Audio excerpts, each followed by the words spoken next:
monuments around the globe went dark to bring attention to climate change. Earth Hour was born out of the belief that the collective efforts of individuals can drive powerful change. Worldwide Fund for Nature created Earth Hour in 2007. The symbolic Lights Out event has grown each year. The organization says people from 192 countries and territories participated this year, raising awareness for the need to protect the environment.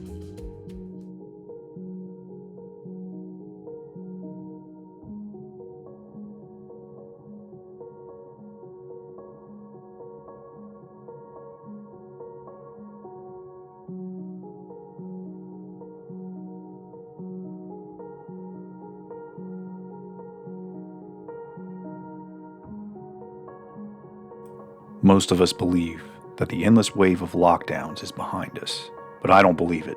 In fact, it may only be the beginning. The precedent set in the last few years by our governments, whether you believe it was warranted or not, has laid the groundwork for future reaches for power and control.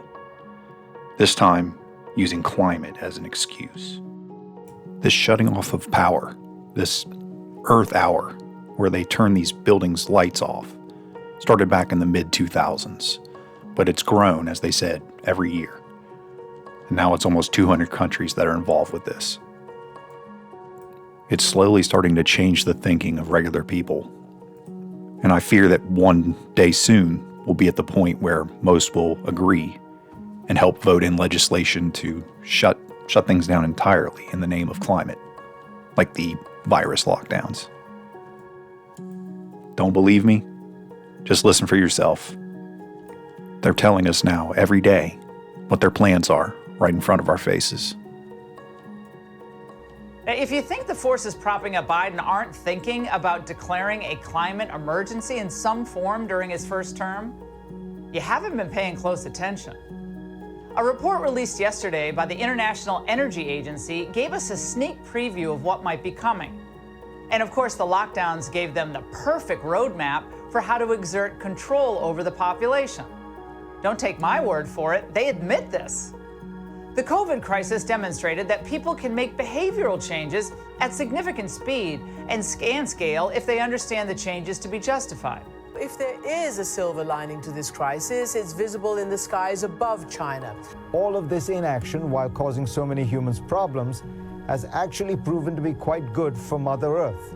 Falling pollution levels brought about by lockdowns may have been shining an impact on sunshine. Wild animals are now roaming city streets. Because of the lockdowns, closures, and reduced demand, carbon emissions fell by about 2.6 billion metric tons, which was a 7% drop from the year prior. Climate change activists who ignored or dismissed the human suffering caused by these draconian COVID rules were positively giddy. What we've seen overwhelmingly from climate scientists has been a sharp decrease in many greenhouse gas emissions in the short term as a result of COVID-19. It's really quite extraordinary. Seismologists right now say that there's literally less noise around the world. I mean, the hum of public life, trains and trucks and automobiles literally vanished. You see these dramatic declines in road use and increase in pedestrianization and cycling in all cities. And the numbers are astounding. You know, Milan, 87% decline in road traffic use. Similar sorts of numbers in Manchester in the UK. Similar sorts of numbers in San Francisco. Those countries and states and cities that imposed the harshest lockdowns were the ones in which we saw the most stunning, but not so surprising, declines in carbon dioxide emissions. You know, it's a quintessentially human desire, if you think about it, that nature is somehow being restored and revived by the absence of human beings. The Indian capital New Delhi before and after the lockdown. The same story at the Great Wall of China. The lagoons of Venice, tranquil, no tourists or cruise ships. The coronavirus crisis caused global CO2 emissions to plunge the farthest since the Second World War. But climate activists and scientists say that's no reason to relax. Mitigation efforts must be redoubled. Scientists say we need the equivalent of a 3-month lockdown every year for decades to keep global warming under 2 degrees. Will we fight climate change as decisively as the coronavirus? It is a big shift in Trudeau's new cabinet. Stephen Guilbeault as Minister of the Environment and Climate Change. And the timing is important. Alberta's Premier, Jason Kenney, is already on record as saying your appointment is problematic because he wonders whether you're capable of taking an approach to climate change that also preserves jobs. The economy of the future will be a green economy. And what we've heard during the last election from coast to coast to coast is that people care deeply about what's happening to our planet.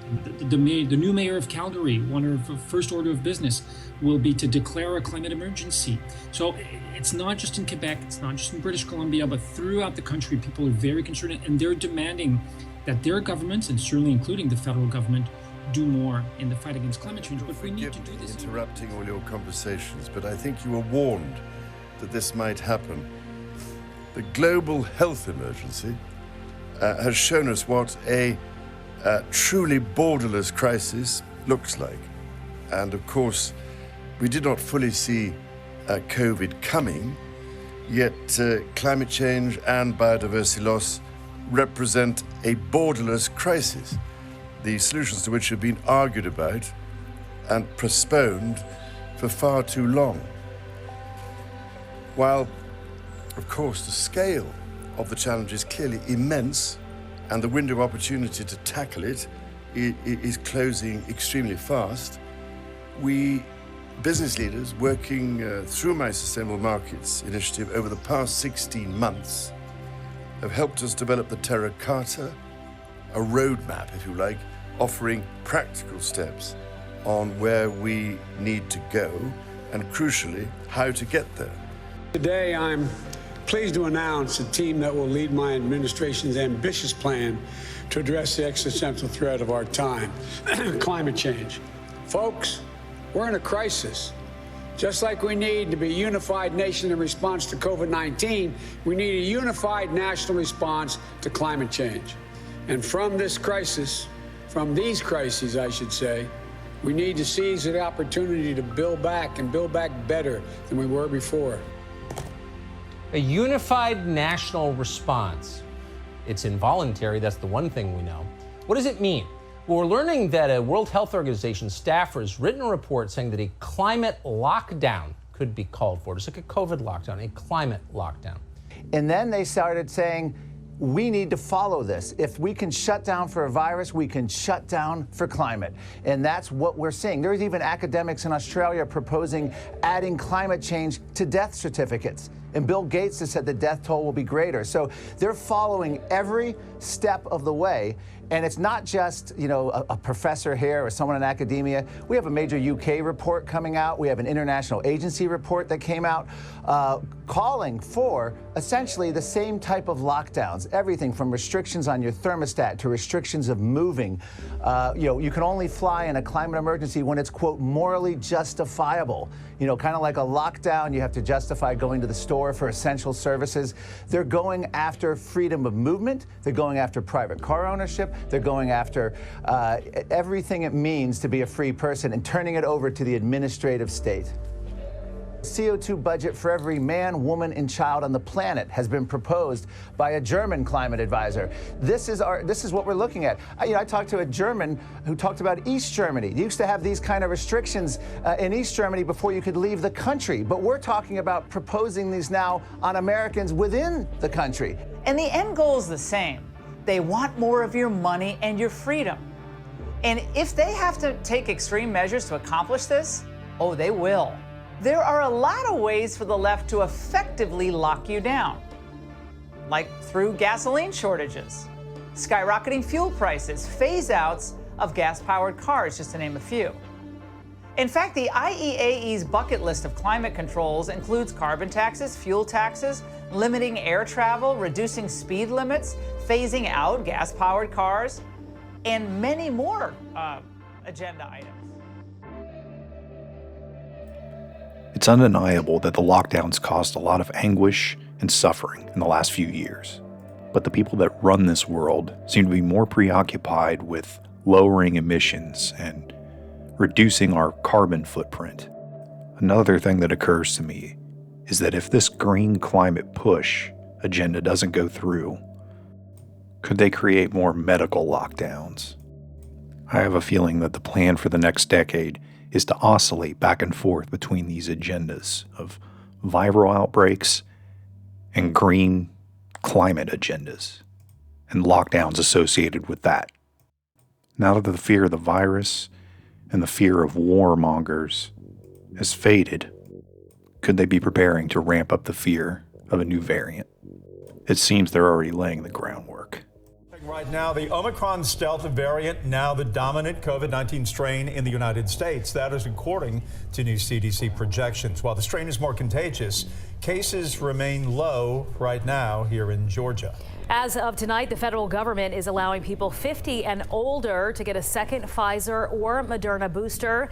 The CDC updating its guidance. Authorities began locking down some western areas of Shanghai 2 days ahead of schedule on Wednesday as they battle a surge in new daily COVID-19 cases.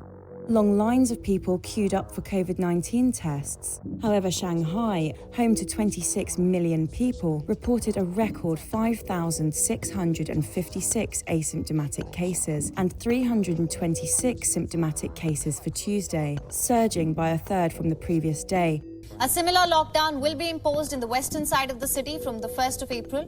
Authorities in Shanghai had so far avoided a complete lockdown, saying that it was imperative to keep the port and financial hub running. But with the case tally climbing now, the officials have imposed a two-part lockdown to curb the spread. Apart from Shanghai, the northeastern Chinese province of Jilin continues to report the highest number of COVID infections in the country.